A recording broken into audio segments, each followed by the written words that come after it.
All right, well, I'll get started to give everyone a good courtesy of who've arrived. I can still see them coming in, but that's good. And good afternoon and welcome to everybody. Glad we're all here, and for me, with all our challenges, for those that might be in Melbourne, I'm without power and I've had to actually go elsewhere so I can actually get on. Thankfully, I've got another location, so it's all working well. It's great to have Giovanni join us, just for pure interest. Giovanni's joined us all the way from Sweden. I think you're there at the moment. And he brings a great global view of AI risk governance, ethics. He's worked in global positions for quite a period of time, and he's been spending a lot of time traveling the world involved in AI governance. So he will bring a great light to what we're going to be talking about.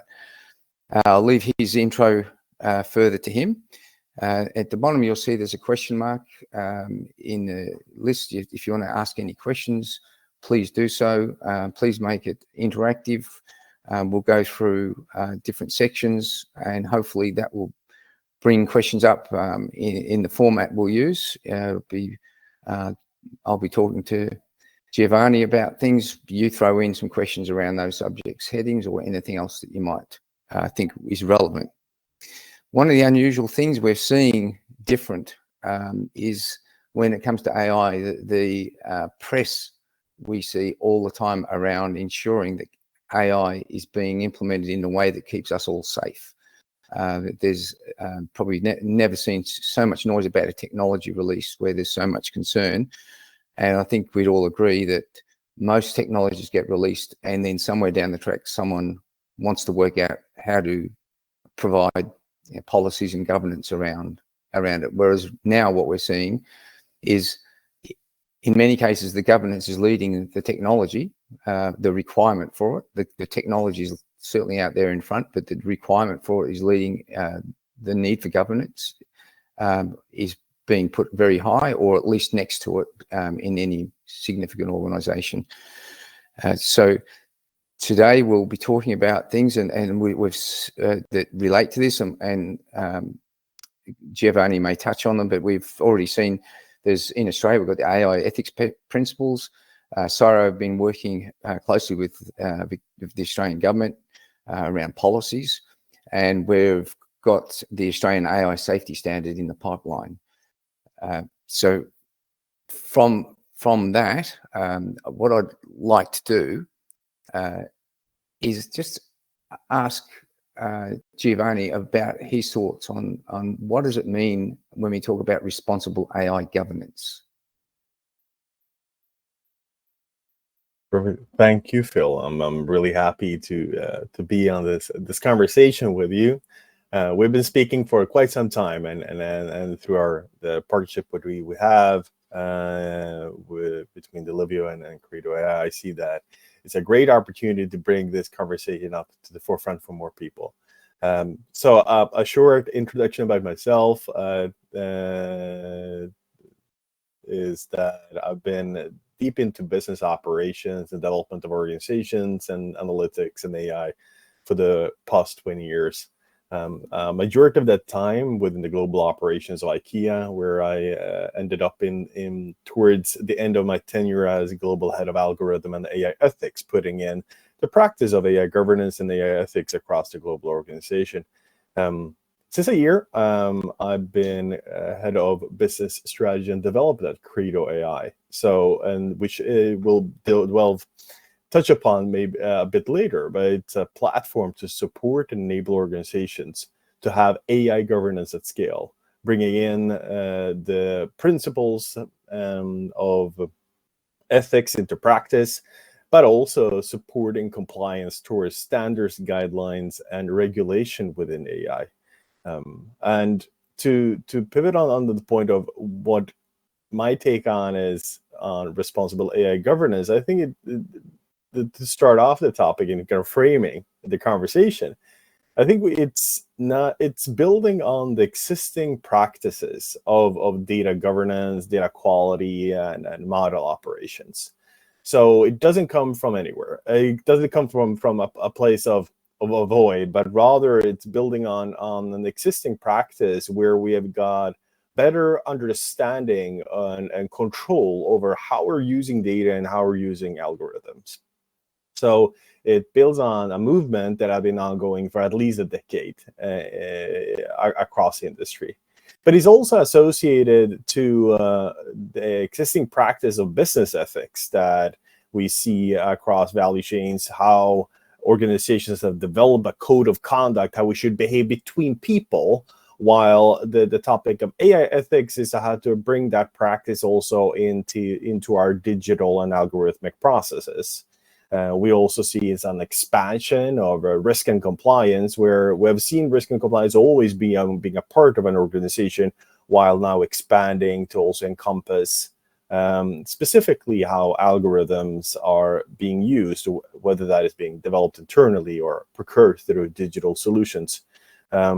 But also, I would say that it's also an idea of how to bring in the talk of sustainability in its all dimensions, both the social sustainability aspects of fairness and unbiased approach, and how that is translated into algorithmic processes, but also how we're not consuming too much energy while utilizing the data processing part.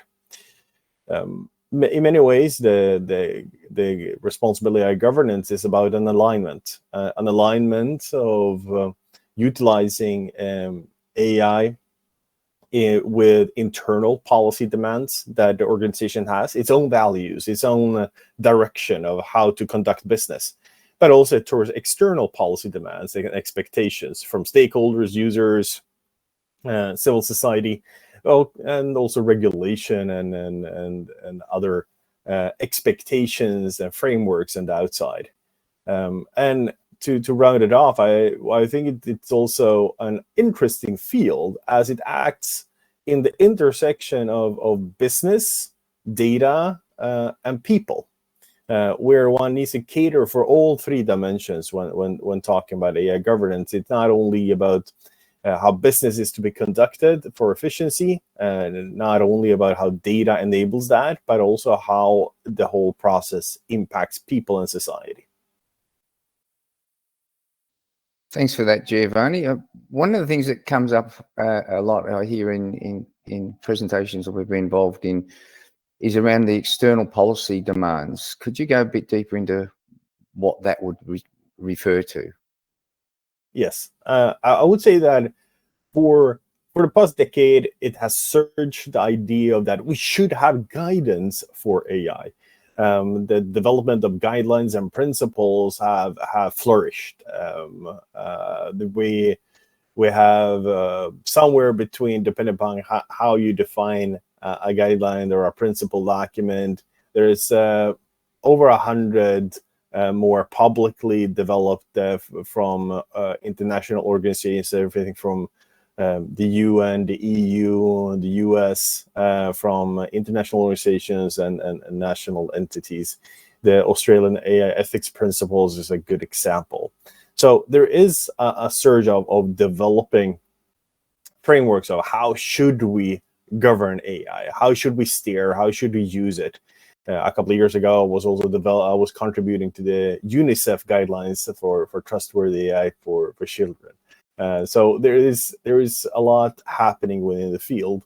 The next level, in terms of, because usually principles are quite abstract, it states often the obvious. It should do good and not do harm. We should keep control and have it under the agency of humans. So quite obvious statements, but important. The next level is that we're seeing also commitments of different sorts surfacing. Everything from the Bletchley Declaration that Australia was one of the countries committing to, but also statements from G7 leaders around the Hiroshima process. We also see the surfacing of standards, the NIST standard from the National Institute of Standards in the US around the risk management framework for AI. It came out in January last year, so it has about a year on the books on how to govern, map, manage, and AI systems. But also, as of December, we see also standards coming out from standards bodies like ISO, with ISO 42001 around AI risk management system. And I would say the more enforceful policy demands comes with regulation. There's so far quite few specific AI regulations. We have regulations that are impacting AI, everything from GDPR to consumer protection legislation across the world, product legislation that indirectly is impacting the use of AI and the framework of it. But specific AI regulation, I would say the EU AI Act is the one in the most foremost stage in being developed. It's quite far into the legislative process right now, with being recently signed off by important committees as of this week. But we also see it going forward for an parliamentary and plenary sign-off in the beginning of April, which means that we will be seeing the enforced part of the legislation already later on this year, starting to come into act and being in full force for anyone operating in the EU by all its means, depending upon if it's high-risk systems or not, by 25 and 2026. So we see that and that is just the first of many. There is 100+ other regulations on AI in progress, and these will also come into effect, and it will impact how we are developing and using and deploying AI across the world, as any other product or any other supply chain. Thanks, Giovanni. And it's interesting, just to go on to that, I mean, just one simple example about the breadth we're seeing with AI governance is you were on a call recently and you talked about how even someone like New York State have produced their own policy pack. So as you said, there's going to be thousands of instances of how it looks, and even within Australia, there are going to be national guidelines, but then there are going to be a whole bunch of other people in state level, enterprise level, will have their own requirements. Yes, and I think that's the development that we'll see, that there will be a complexity in terms of what to adhere to, depending upon which sector and which geographical region you're active in. And most probably we'll see a surge of that, depending upon the appetite of policymakers, and hopefully a convergence over time.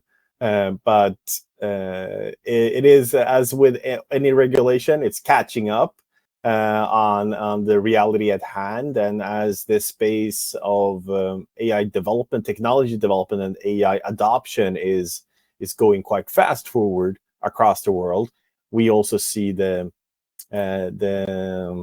frameworks that steers it to catch up. Yeah, thank you. So is it just about compliance? What do citizens and customers, users, what do they think of responsible AI?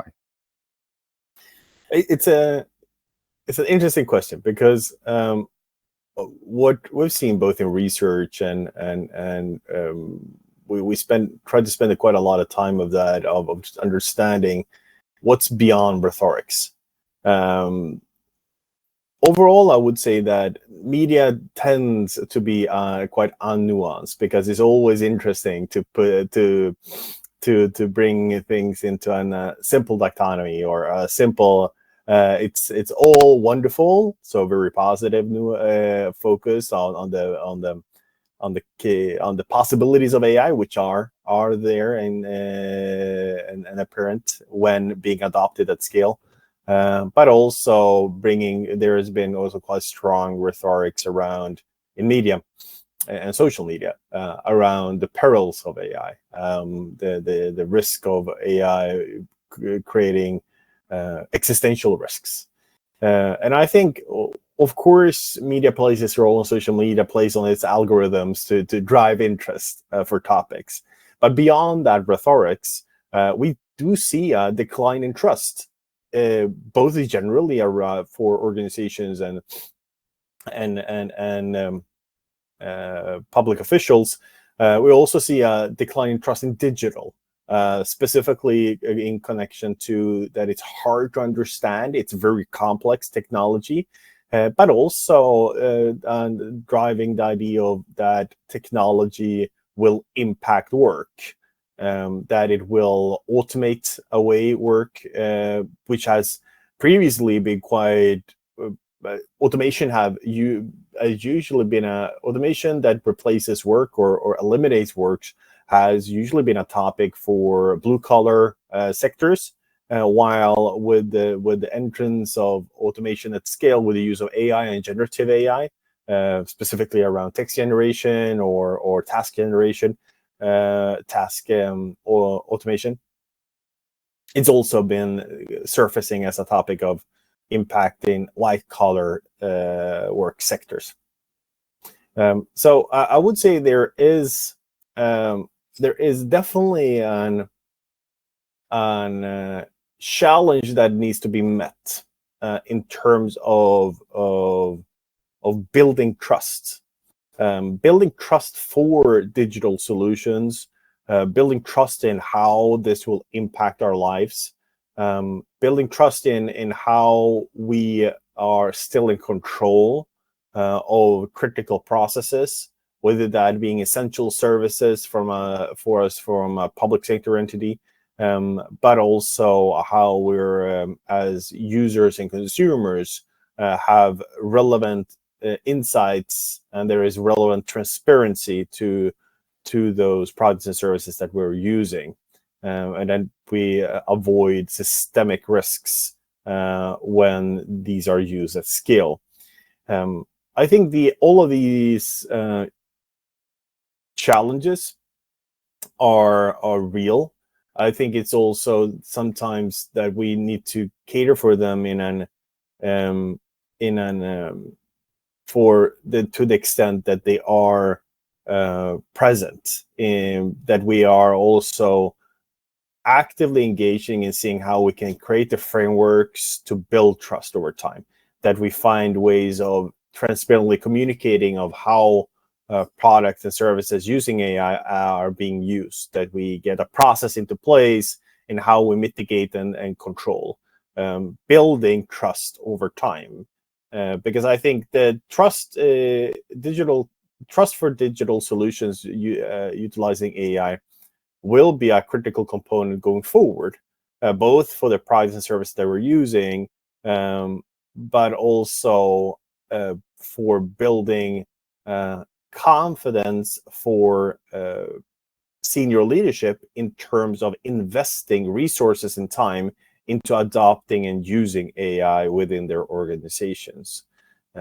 So I think trust is the bedrock of using AI going forward.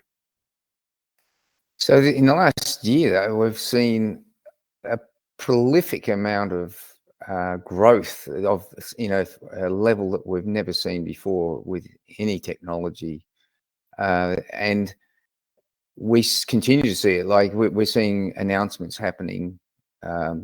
If it's not daily, it's weekly, of significance where something's changing.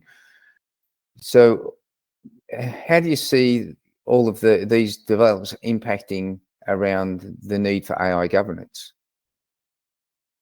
I would say that I've been myself within this field for over a decade, in terms of talking about analytics, AI, and now the surge since November 2022 of generative AI. And I think the key component here is that when ChatGPT took stage, it also expanded the group of people that could easily access and use an advanced generative AI solution by by millions across the world. And what this has impacted in many ways, that the topic of AI has gone from being a very technical topic for the few, that it has been very hard to grasp on what is it really and how does it work and function. We've, of course, had our smartphones for many, many years with embedded AI. But I would say that the use of generative AI, whether that has been text generation, image generation, for some groups, code generation is relevant, or in any way the use of voice even to create text and imagery, has developed the awareness that this is a technology that will fundamentally change how we are approaching content creation or content synthesis, how we're utilizing technology and information going forward. And I think we're just in the starting phase of it. This has, as it has broadened the group of people coming in contact with the use of AI, it has also surfaced to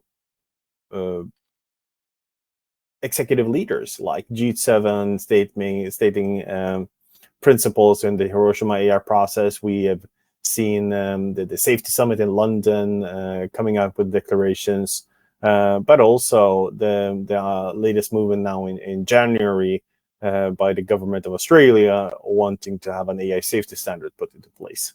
So we see that AI is becoming more present in our society. We're still far away from widespread use and adoption across all organizations. But what we see is an almost as a grassroots movement, that one is using AI solutions in one way or another.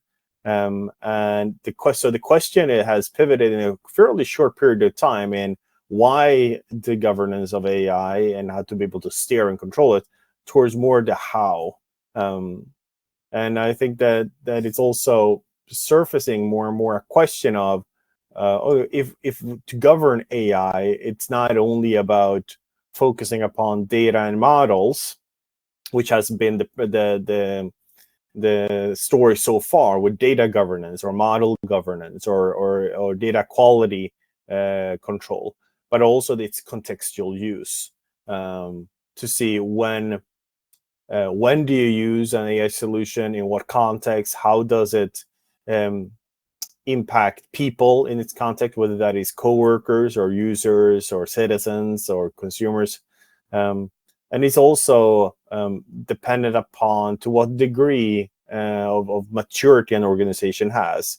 There are some organizations across the world that are quite mature in using and adopting AI. They have a fairly good control of their own processes, and they can build on that maturity to also govern AI.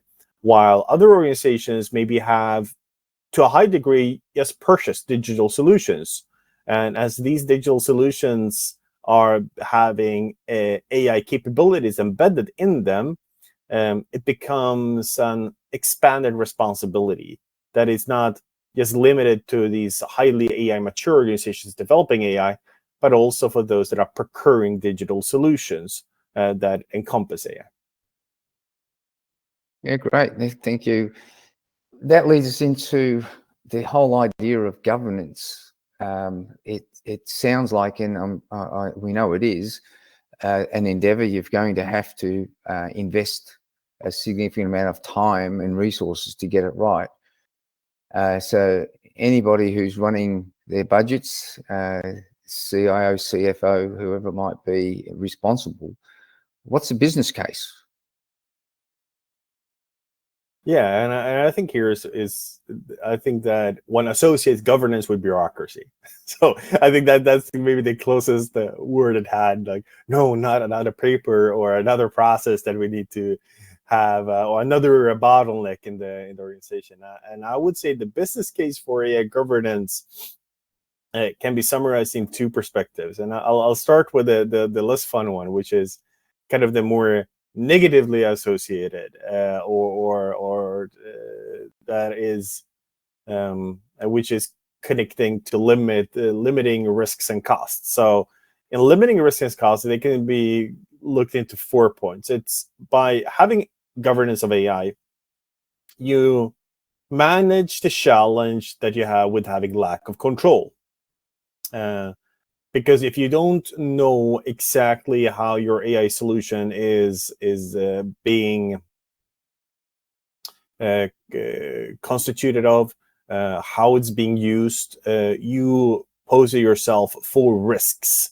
Risks of it failing, risks of it not being relevant, not being representative in terms of data or the model use, of it creating unintended impact, being the risk that you need to shelve it with all the development resources that you put into it going to waste, having it being an impact to the organization. It's also the inefficiencies. If you have lack of control and lack of governance of AI, it could be so that things across the organization are being developed in different silos that are more apt to be consolidated, or that you're procuring a digital solution that has been procured elsewhere. It's the inefficiencies between organizations and where you're maybe need to await other control functions to have moving forward towards deployment or utilizing the innovation opportunities with AI. Is also the liabilities that comes with utilizing technology within your business processes or organizational processes. If your business or process or digital solution creates a negative impact on people and society, there's a apparent risk of liability because your organization is still responsible for its conduct. And we see these liabilities also surfacing in upcoming regulation, like the EU AI Act, where you have risk of fines up to 7% of your annual turnover.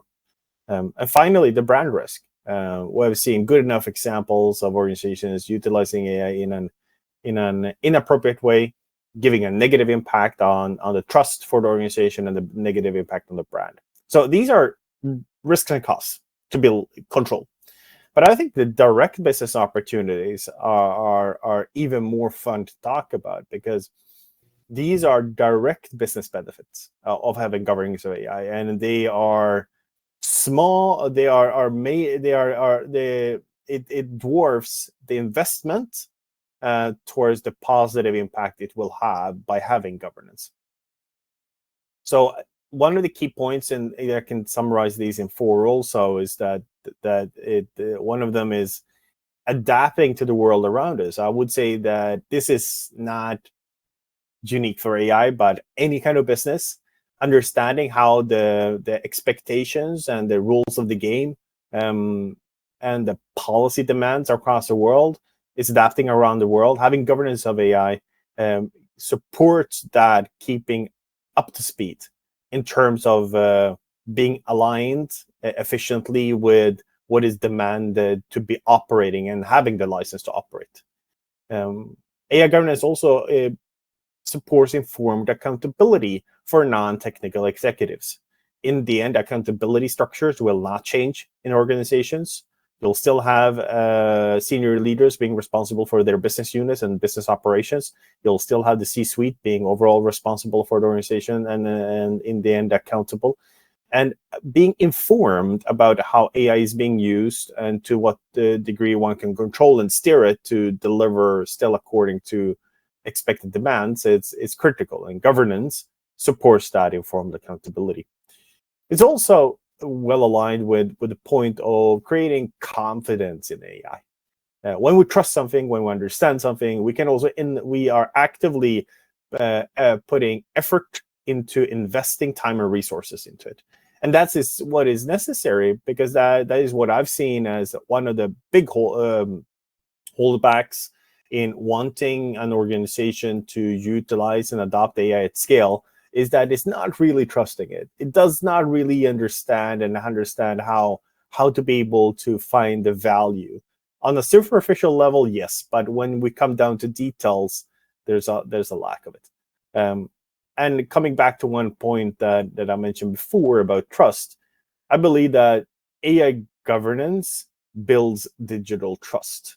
It builds the idea that we can use technology for its benefit, but also having good enough control so we can manage the deviations when they arise. And I think this is where one needs to differentiate it from most other software, because usually software has been developed and controlled or previously, and we've been able to trust it because it's being also quite static,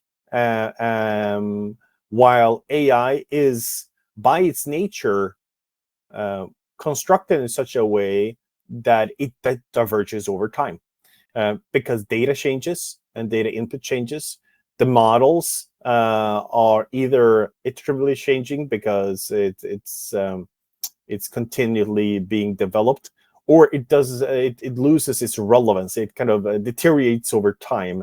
And of course, whenever we are utilizing an AI solution in a new context, it's completely different impact it may have. A facial recognition software utilized in a certain context has maybe minimal to no risk. I really like the function on my phone to confirm my own identity. While if we look upon utilizing public recognition in public spaces, it's a completely different question, and how that is being managed. And we need to be very contextual in building digital trust. If I extend that a little, one of the things we've all been experienced with in IT is what we call shadow IT. Part of what you're going through there is, if we don't actually have good governance and ensure that there's a way to ensure that we bring this technology in, because it's everywhere. Otherwise, that's another cost. Otherwise, people will go and find another way to do it, which may still impact the business in a negative fashion. So it's also will help prevent that shadow AI, as you might want to call it. I've seen yes, the other day I read an article on that 50% of organizations are utilizing or have people within their organization utilizing generative AI solutions like ChatGPT or other types of AI solutions without any governance or control at all, because they see the value of it, but the organizations have not come to the point of creating relevant structures to be able to use it. So we see as it usually is, people find a way. And I think it's about kind of understanding the needs of people and your own coworkers, and rather facilitate that rather than trying to be too much of an hindrance. So that leads us into a really important one. So where should an organization get started? Where do they start their journey around governance for AI?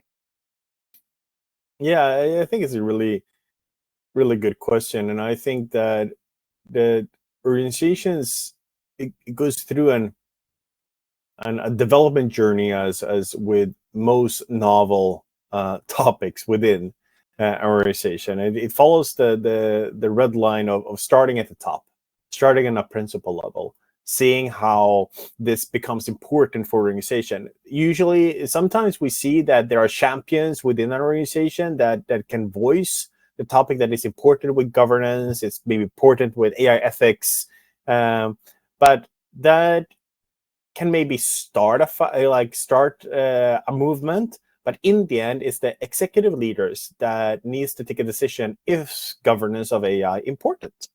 Having those executive support, one can start seeing how it is a natural prolongation and connection to existing strategies and existing direction. One can, of course, take inspiration from external policies and guidelines around the world, but in the end, it needs to be an integrated part of how the organization operates. As I developed a part of the IKEA's digital ethical policy, we were quite keen on seeing how it was connected and embedded with existing strategies, existing corporate values, because it needs to be well aligned and recognizable by the wider group of within the organization that this is slightly, it's new in terms of technology, but it's nothing new in how the organization operates. The next step is to see also to create a blueprint that makes sense within the organization. There is good examples of processes to embed governance and to be able to use technology to support governance. But it's as important also that it mirrors and connects with the organization as such. Some organizations have a quite mature data science organization. Then it may make sense that it is well embedded and led and integrated with the data science organizations first and foremost. Other organizations have a strong risk and compliance function, so maybe so that the governance as AI is a core part of risk management, while having, of course, engagement from the data science part of the organization to retrieve relevant evidence to support governance. So it depends upon the organization as such, but I would say overall it needs to connect across multiple functions. So data science and risk and compliance that I've mentioned, but also legal entities. You have business owners across the organization and executives that are supporting the governance process as such. And having technology and to support that process. So that's the simpler things. The harder things is engagement. Engagement of people. You can't embed AI governance without engagement of the critical subject matter experts, the engagement of business leaders that find this to be important, and as I mentioned from the start, engagement from executives. And the reason why engagement is so important is that this is a novel topic, so one needs to possibly learn on new concepts, new words. But even more importantly is that as I started off this conversation today, is that we're bringing in the people, a society domain, which where we may have had the focus on business for a very long time. We're bringing in data as a part of business processes, and now we're bringing in the concept of how it impacts people as a part of the component. And we can't underestimate how that creates a different type of dynamics. It creates a dynamics where you need to give room for decisions of compromise between that. You're not only utilizing data for efficiency and productivity, but also need to be actively seeing how to have a process where you also have, let's say, human rights impact assessment, or you have analysis of how it impacts users, that you're engaging union representatives if it is an automation that highly impacts a certain group of coworkers.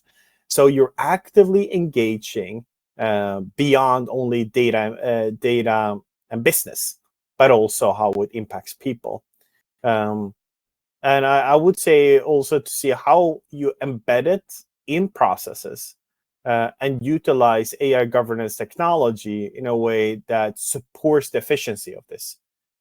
Because in the end, no one wants more bureaucracy when bringing in the layer of governance. But by using AI governance technology, that facilitates and supports the governance process to be as efficient as possible. Oh, great. And just to round off today, and go to any questions. But one of the things I just noticed in a recent report, there was as high as 90% of businesses were looking at deploying AI in some level, and the percentage that we saw governance as important was nearly as high. It was 70 to 80%. So what are the options of them actually delivering good governance, and so what does that mean? What does it look like? Yeah, I think this is kind of tying back to the point I mentioned before, that we're going from asking why should we have governance towards more to have a talk about how. What Credo AI offers is an AI governance platform, and for the past couple of years, both prior to me joining Credo AI, but also before, we have seen the surfacing of how important it is to have an AI governance platform that supports resilience and scale for multi-stakeholders. AI governance is not just for one function or for one specialist unit, but it connects the whole organization. Having an integration of workflow, having an integration of data that is relevant from model operations and data science workbenches, having the opportunity to connect to other part of the business is necessary to be able to keep the business benefits and efficiency that we see coming out of the use of AI. So I would say that utilizing an AI governance software like Credo AI is one of the key components to bring the AI governance idea to life, going from principles to practice, but also seeing that it supports the notion of keeping it efficient along the process, because any governance can be put into place that is a stale bureaucratic process. The key thing is that how to keep it in the spirit of efficiency and productivity that AI promises, and also doing that when coming to the governance of AI. Thank you. Yeah. Now we'll round out and throw a couple of questions in because our time's close to up. One of the ones here is, what do you see as the roles in a business that drive AI governance? Who's that's what I think the question's about. Who is actually having to drive it? So I would say that we see that coming from where we see questions coming from several parts of the business. So we see risk and compliance personas that see that managing the risk of AI is a part of the business of the risk management portfolio going forward. So usually that's one area that is surfacing. We see general counsels and the legal departments seeing with the upcoming regulation and how to be able to govern AI according to it. We see that data science, business, the data science functions. So head of AI, head of data science, head of that has also been given the direction that they are not only to deliver the capability of AI, but also to do so according to certain set of performance and principles. Well, and I think here's one of the key things, independent from where we see the mandate or the responsibility to come from, it always ends up with everyone around the table, because this is a cross-functional multi-stakeholder engagement. It needs the multiple functions engaged across specialist support functions like legal, risk management, data science, depending upon if it's a support function for the organization or embedded into the product organization. but also product and senior executive leaders, because it is as important to deliver smart products and solutions or processes with AI, as it is also to see that one are in governance and control of it. Thank you. Another one, what are AI vendors doing to encourage governance? I would say that AI vendors have been quite good in wanting to promote the idea of governance of AI. What I think we've seen the surge of tools. We've seen the surge of better data governance capabilities, better model ops capabilities, understanding how the model works. That we've seen the surge of wanting to speak on behalf of we should use AI with the right ethical frameworks. So I think that it's starting to move towards the right direction. What I believe is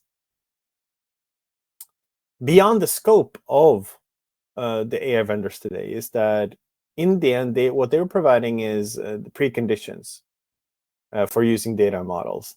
In the end, it is respective organization using AI in its context that are responsible and can determine what kind of risks there are and what needs of guardrails and safeguards you need to have in place. So as in most supply chains, the AI vendors is just in the beginning of a supply chain, while the organization using and deploying AI will in the end be those that are both liable but also responsible to understand what are the true risks that it needs to be managed by using AI. No, that's good. Well, that's our time up nicely. I'd like to thank you very much, Giovanni. You obviously have a lot to contribute, and I appreciate that. And we'll do a follow-up with the attendees if any would like to get a recording or talk to us any further. And with that, we'll finish up there. I've got no more questions. So thanks, everyone, for coming along. Thank you, Phil. Thank you.